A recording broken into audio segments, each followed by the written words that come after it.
na. Sana na. Ang ganda-ganda niya.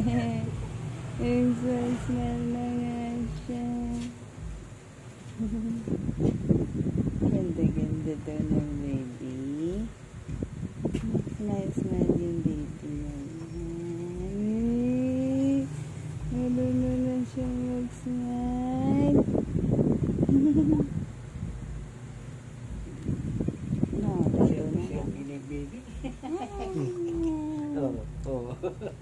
Ito na naman. Ito ba? Ito.